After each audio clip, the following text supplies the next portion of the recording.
Bonjour, je suis Carole Fichter, la créatrice de l'Odesse, et dans cette vidéo, je vais vous parler massage et automassage du visage. Alors on sait tous à quel point se faire masser c'est bon, ça détend, ça met dans un état second, ça fait sécréter des endorphines, mais c'est aussi très utile pour garder un visage frais. Alors comme on n'a pas toujours le temps ni les moyens d'aller faire un long soin visage l'Odesse en institut, dans les vidéos suivantes, je vais vous donner quelques gestes simples, faciles à reproduire et surtout très efficaces pour vous automasser. Mais dans cette première vidéo, et c'est important, je vais vous expliquer les principes, les spécificités du visage pour que vous puissiez ensuite mieux reproduire ces gestes, trouver les vôtres, ce qui sera le plus adapté à votre propre visage. Alors le visage a deux spécificités qui font qu'il est particulièrement intéressant de le masser et de l'automasser avec des résultats vraiment visibles.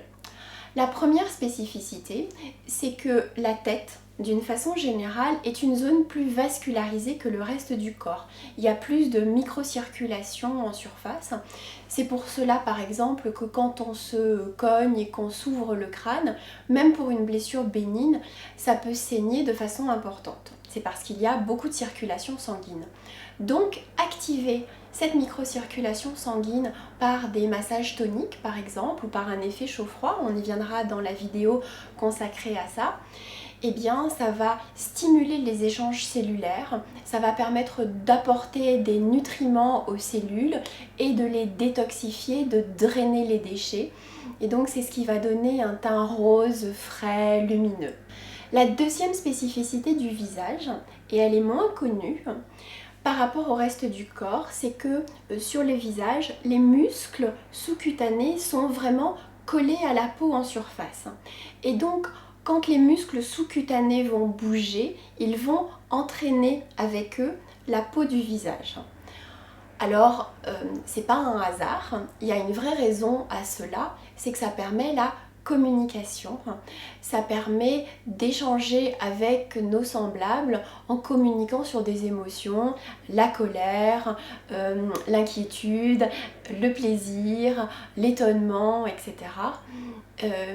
Et donc ce sont ces contractures musculaires sous-cutanées répétées au fil du temps, au fil des années, qui, sur une peau qui s'affine de plus en plus, devient de plus en plus fragile en surface, va provoquer, comme la tectonique des plaques, des rides d'expression qui peuvent d'ailleurs être très très belles.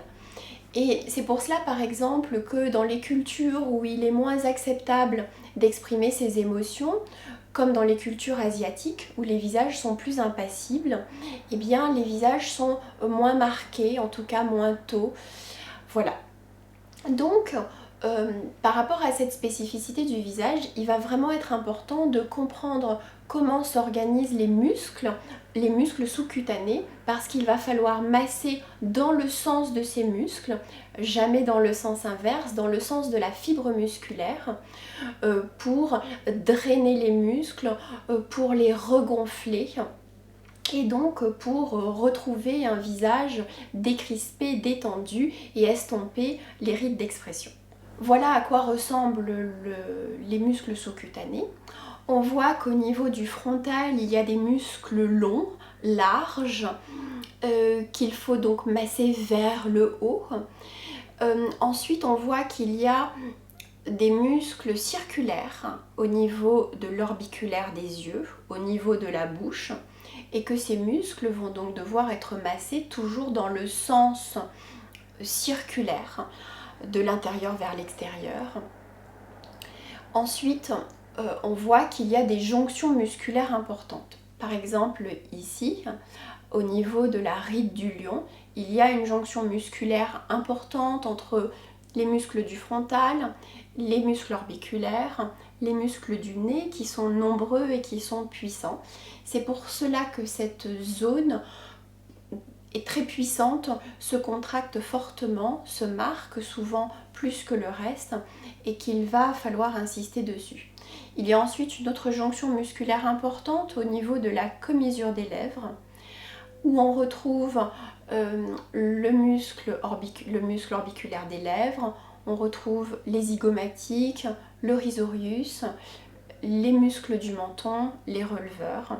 Et donc c'est aussi pour ça que cette zone se marque souvent facilement et qu'il est important de travailler au niveau de cette zone-là. Ensuite, il faut que vous regardiez comment votre propre visage est éventuellement marqué, les zones et les muscles que vous utilisez plus que d'autres et donc celles sur lesquelles il va falloir insister. Voilà pour la logique d'ensemble. Je vous donne rendez-vous dans les vidéos suivantes pour des conseils plus précis. Et sinon, vous pouvez aussi prendre rendez-vous dans l'un de nos instituts partenaires pour un long soin visage Lodès. Merci.